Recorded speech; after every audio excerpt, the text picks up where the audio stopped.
welcome back to my channel. In this video, what is the secret to your orchid blooming continuously? I'll be talking about that. In their natural environment, orchids bloom every 6 months.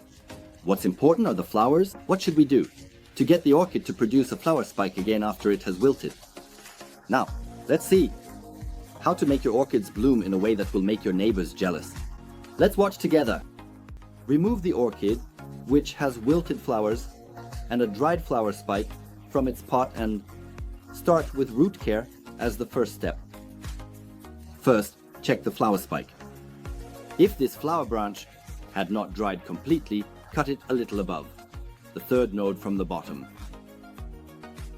You can also apply ground cinnamon to the cut area to ensure that the remaining branch at the bottom will produce flowers, branches, or keiki again. However, since this is completely dried out, we are cutting it from the root. Now, we will cut the aged and lifeless roots of the orchid to help it nourish the healthy roots and leaves better. Carefully separate the roots from each other. In the meantime, separate the ones that are rotten like this from the orchid. Cut the dry, hollow and rotten ones.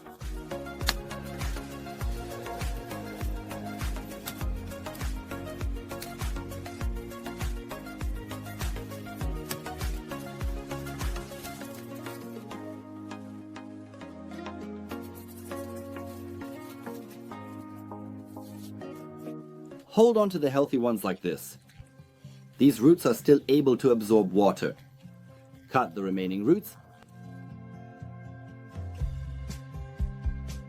Now that we've taken care of the roots, we can move on to the next step. Take a teaspoon of the potato fertilizer we prepared earlier and mix it in a glass of warm water. I will add the video about how we prepared this powdered fertilizer above or in the descriptions. You can access it through the link. After it cools down, stir it once more and pour it into a container filled with water. While this mixture is resting, let's place our orchid back in its pot. Place the orchid in its pot without breaking its roots. I will place some of the air roots that are outside into the pot as well. Just like the roots in the pot, these air roots should absorb water and deliver it to the leaves. To avoid any damage after washing the orchid soil, I took out of the pot thoroughly. I kept it in the oven at 100 degrees for 10 minutes. And now, I'm using the same soil with my orchid. Make sure that the soil is packed well between the roots as you fill it up.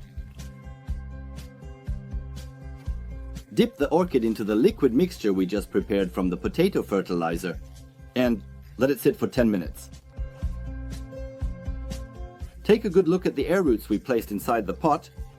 Air roots have the ability to absorb water when they are in water, just as they do when they take in moisture from the air. By the way, this potato fertilizer contains iron, phosphorus, and potassium. It encourages your plant to root and produce flower stems. After draining the water, well, you can put it back in its container. But our work doesn't end here. Just like we nourish the roots inside the pot, the ones outside the pot also need to be fed. Since we are growing the orchid in a closed environment at home, there won't be enough humidity in the air for the plant's needs. From the potato fertilizer we just gave to the roots, spray it on the air roots and leaves once a week in the early hours. In its natural environment, the pores under the orchid leaves are open early in the morning to absorb morning dew and moisture from the air. Since we know this, if we soak the leaves early in the morning, your orchid will be better nourished. Another advantage of wetting early in the morning, it is easier for the leaves to dry during the day. With this care, the orchid that may have been worn out will quickly recover and regain the energy to produce flower spikes again. As you can see here, it started to produce flower spikes again in about 3 months. How can we tell that this is a flower spike? While only the tip of the aerial root is green and the stem is gray, the entire stem, including the tip, is green. Even the tip of the aerial root is pointed, and that of the flower branch is blunt. We encourage the emergence of flower stems with potato fertilizer. Now we need to give the phosphorus fertilizer that encourages blooming. Since we will be soaking the roots in liquid fertilizer, let's check the color of the roots. If the root color is not green but gray, this means the roots need water. We can start the process.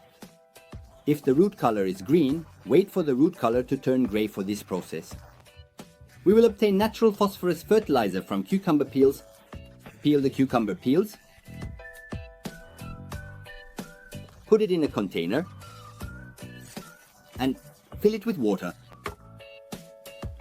Depending on the temperature, wait for 3-4 days. When the color of the water is green like this, it means your fertilizer is ready. Pour the liquid phosphorus fertilizer into a container. Put a teaspoon of the powdered fertilizer made from mulberry leaves into a container. I will add how we prepare this fertilizer, which contains 20 times more calcium than milk, above or in the descriptions. You can watch it from the link. Add 1 liter of hot water to it and mix well.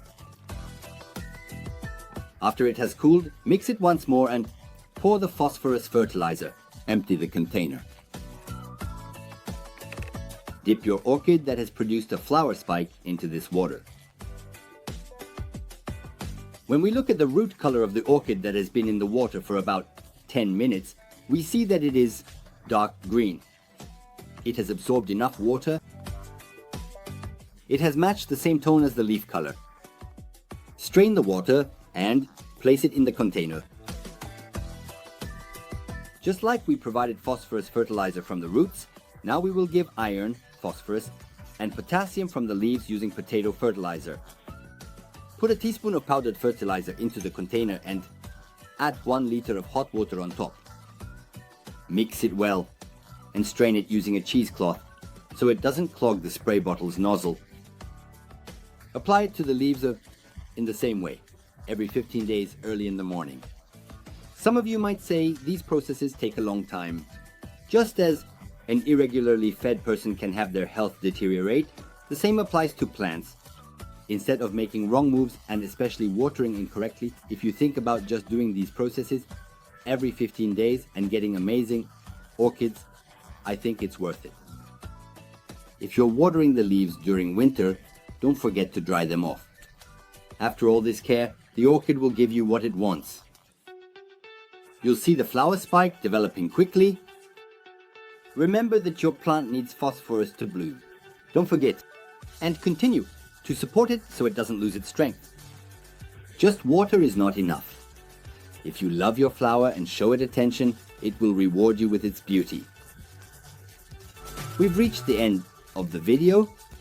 Share this video so everyone can see it and leave a comment below. At least some simple feedback like a thank you or a suggestion. Write it down. If you liked the video, please click the like button. If you're new to my channel, please don't forget to subscribe and turn on the notification bell to support me. See you in my next videos.